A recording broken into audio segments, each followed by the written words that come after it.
পলাশীর ওই দিকে থেকে আসলে পলাশীর মোড় হয়ে আসবেন, চাঙ্কাপুল থেকে আসলে ফুলার রোড ওই দিক দিয়ে পলাশীর মোড় হয়ে নীলক্ষেত মোড়ে এসে রাইট টার্ন করে ভিসি মেয়েদের বাংলোর এখানে যে টেল ওইখানে যোগদান করবেন। এই হলো আমাদের শোভাযাত্রায় যোগদানের জন্য এই রুট নির্ধারণ করছি আমরা। ও আনন্দ উচ্ছ্বাসের সাথে আগামী 14ই এপ্রিল 2025 বাংলাদেশের মানুষের প্রাণের উৎসব পহেলা বৈশাখ উদযাপিত হবে।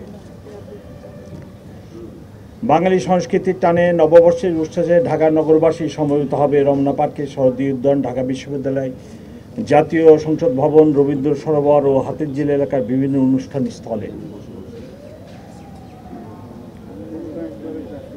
এক বাক্যে বলা যায় পুরা ঢাকা শহর আগামীকাল নববর্ষ উদযাপনের জন্য প্রস্তুত। এবং এখানে যে সমস্ত এলাকার কথা বলছি এর বাইরেও সমগ্র ঢাকাতেই এই উৎসব পালিত হবে। জাতীয় উৎসবমুখর এই অনুষ্ঠানে যাতে জাতি, ধর্ম, বর্ণ নির্বিশেষে সকলেই নির্বিঘ্নে উদযাপন করতে পারে তার জন্য ঢাকা মেট্রোপলিটন পুলিশ ব্যাপক নিরাপত্তা ব্যবস্থা গ্রহণ করেছে। বর্ষবরণ অনুষ্ঠানসমূহকে কেন্দ্র করে ঢাকা মহানগরীকে 21টি সেক্টরে ভাগ করে ঢাকা মেট্রোপলিটন পুলিশের পক্ষ থেকে পর্যাপ্ত সংখ্যক ইউনিফর্ম ও সাদা পোশাকে পুলিশ সদস্য মোতায়েন করা হবে। গুরুত্বপূর্ণ অনুষ্ঠানস্থল ড্র্যাগ স্কোয়াড দ্বারা সুইপিং করা হবে। রমনা পার্ক, শহীদ উদ্যান, ঢাকা বিশ্ববিদ্যালয় ঘিরে মোট 21টি স্থানে ব্যারিকেড থাকবে।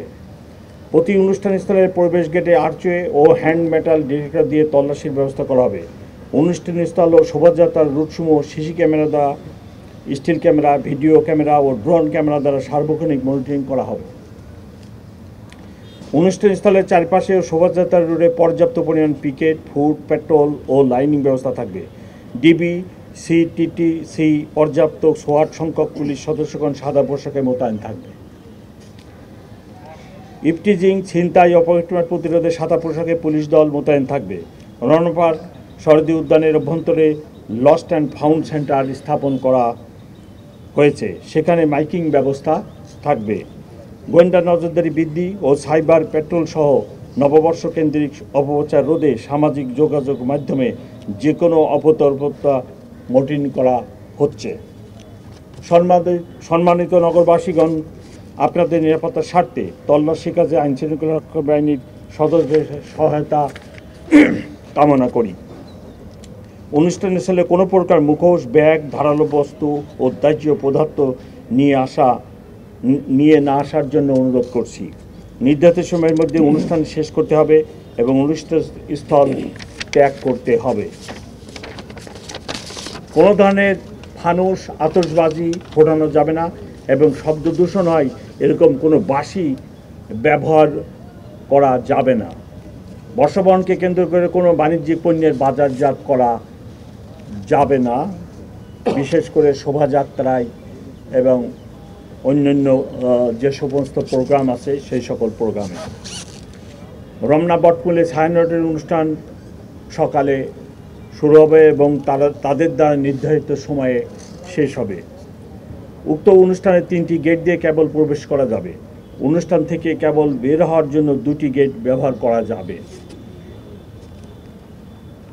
আমি যেনারা ছায়ানটের প্রোগ্রামে আসবেন ওনাদেরকে আমি রিকোয়েস্ট করব, বিশেষ করে যিনারা বেগম সাহেবদের মহিলা নিয়ে আসবেন, সাথে শিশু নিয়ে আসবেন, তারা যেন অত্যন্ত সতর্কতার সাথে ভিড় এড়িয়ে প্রবেশ করেন এবং নির্ধারিত মহিলা ও শিশুদের জন্য যে গেট আছে সেই গেট দিয়ে অনুষ্ঠান শেষে বাইরে চলে যান। শহীদ উদ্যানের প্রবেশনে 3টি গেট দিয়ে প্রবেশ করা যাবে এবং বের হওয়ার জন্য 3টি গেট ব্যবহার করা যাবে। রমনা পার্ক ও শহীদ উদ্যানে বিকাল 5 ঘটিকা পর্যন্ত প্রবেশ গেট দিয়ে প্রবেশ করা যাবে। বিকেল 5 ঘটিকার পর সকল গেট বাহির গেট হিসেবে ব্যবহৃত হবে।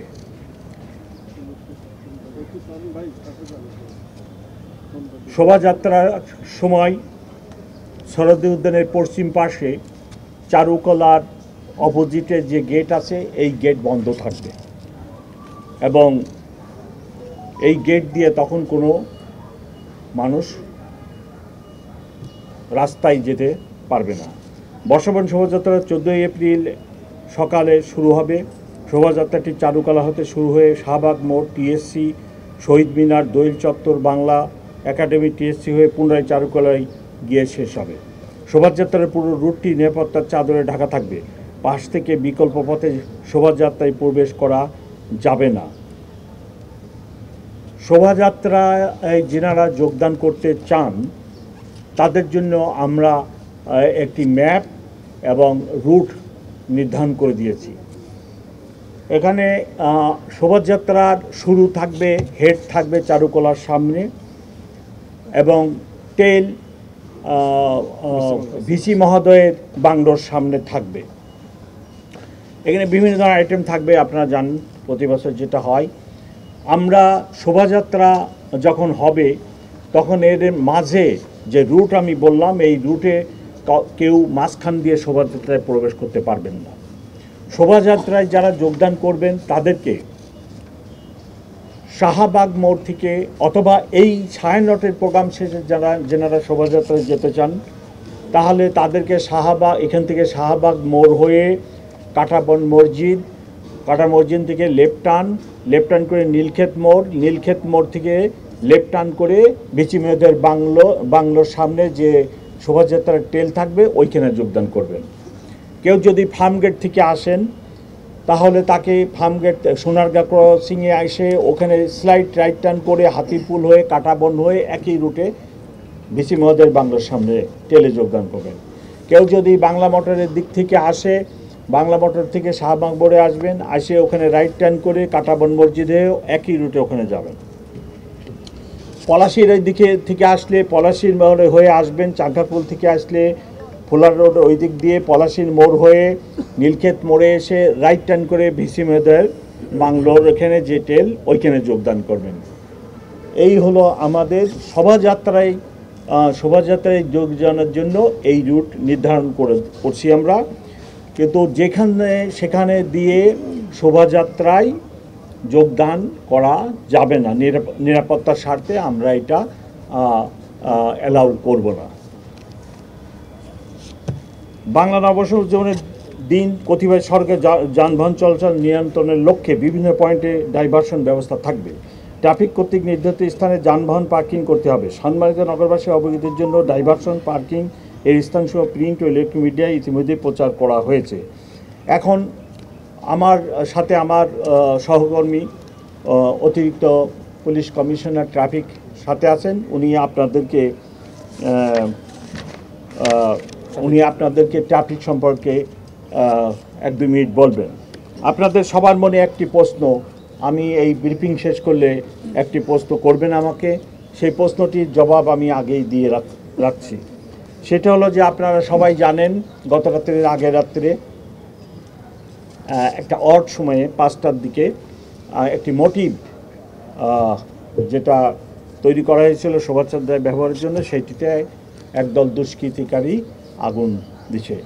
এটি নিয়ে একটি মামলা শাহবাগ থানায় রুজু করা হয়েছে এবং আমরা অত্যন্ত আন্তরিকতার সাথে এবং সকল ধরনের প্রচেষ্টা চালিয়ে যাচ্ছি মামলাটি উদ্ঘাটনের জন্য। এবং আপনারা এটুকুই শুধু জানে রাখেন যে তদন্তকালীন সময়ে আমরা কোনো কথা বলি না কোনো মামলা সংক্রান্ত। তো এইটুকু আমি আপনাদেরকে বলতেছি, আমরা অত্যন্ত ক্লোজ, খুব নিকটে পৌঁছে গেছি এই মামলাটি ডিটেকশনের ক্ষেত্রে এবং আমরা আশা করতেছি যে শোভাযাত্রার আগামীকাল 9টার আগেই আমরা একটা সন্তোষজনক পর্যায়ে মামলাটা ডিটেকশনের ক্ষেত্রে চলে যাব এবং সম্ভব যদি হয় এই বাই দিস টাইম আমরা এই দুর্বৃত্তদের অ্যারেস্ট করতেও সক্ষম হবো ইনশাআল্লাহ।